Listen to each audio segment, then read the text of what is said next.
जी हाँ, ठीक है। जी हाँ, देखिए बीजेपी ने जो भी करा, जो भी उन्होंने काम किया, भले ही उन्होंने अपना पहले जो चीफ मिनिस्टर का चेहरा उन्होंने प्रोजेक्ट नहीं करा, शिवराज सिंह के लिए उन्होंने शुरू में जितनी इंपॉर्टेंस देनी चाहिए थी वो नहीं दी, लेकिन बाद में, लेकिन एंड में, टुवर्ड्स द एंड, सारा का सारा शिवराज सिंह के ऊपर छोड़ दिया। या उसके जितने भी कैंडिडेट थे जो लोगों ने कहा कि ये स्ट्रेटजी ठीक नहीं है, शिवराज सिंह के जो इनकम्बेंट जितने भी मंत्री थे उनको उन्होंने टिकट दिया, रिपीट किया। या वो एमएलए जो बोलते थे कि भाई जनता अब चाहती नहीं, कि जो एंटी इनकम्बेंसी शिवराज सिंह के अगेंस्ट नहीं है बल्कि जो एमएलए हैं उनके अगेंस्ट है, लेकिन उस सब के बावजूद भी बीजेपी ने बाद में उनको टिकट दे दिया। जो भी स्ट्रेटजी रही हो, अगर इतनी लैंडस्लाइड विक्ट्री बीजेपी की होती है तो उसके पीछे वो सारी की सारी स्ट्रेटजी ने काम किया है। चलो भले ही जब उन्होंने सेंटर से जो मध्य प्रदेश के नेता थे उनको इलेक्शन कॉन्टेस्ट करने के लिए भेजा, उससे हो सकता है कि कुछ कन्फ्यूजन पैदा हुआ हो, लेकिन वो कन्फ्यूजन भी हो सकता है कि बीजेपी की स्ट्रेटेजी का ही पार्ट हो, ताकि एंटी इनकम्बेंसी, 18 साल की एंटी इनकम्बेंसी बहुत बड़ी होती है। आप देखिए हमारे देश में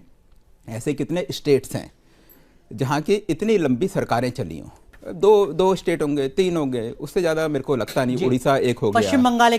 बंगाल एक हो गया, 30 साल तक लेफ्ट का था, और ये सारे के सारे 2 हो गए। हो सकता है कि कोई एक और हो, लेकिन मेरे को लगता नहीं कि और कोई होगा। लेकिन इस तरीके से बीजेपी का यहाँ रूल करना, और इस तरीके अगर ये आंकड़े ठीक होते हैं, ये सारे रिजल्ट्स में अगर कन्वर्ट होते हैं, तो मेरे ख्याल से बीजेपी का एक बहुत बड़ा ये एक अचीवमेंट होगा। और जी कंप्लीट कीजिए सर। हाँ, नहीं, और दूसरा ये है कि इसके पीछे एक रीज़न ये भी होगा कि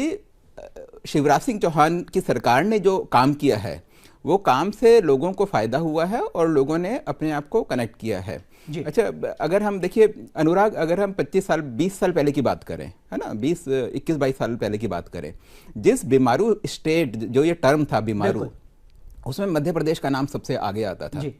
और आज आप देखिए, कहा चाहे वो कई सारे सोशल इंडिकेटर्स हैं, चाहे इकोनॉमिक पैरामीटर्स हैं, चाहे अगर हम वहाँ के स्टेट का जो जिस तरीके से उन्होंने फाइनेंस मैनेज करे हैं अपने, तो उसमें मध्य प्रदेश की परफॉर्मेंस तो बहुत अच्छी है। या फिर किसानों के लिए डिलीवरी जिस तरीके से है, जिस तरीके से उन्होंने सोशल सिक्योरिटी स्कीम जैसे ये लाडली बहना योजना है, या इस तरीके से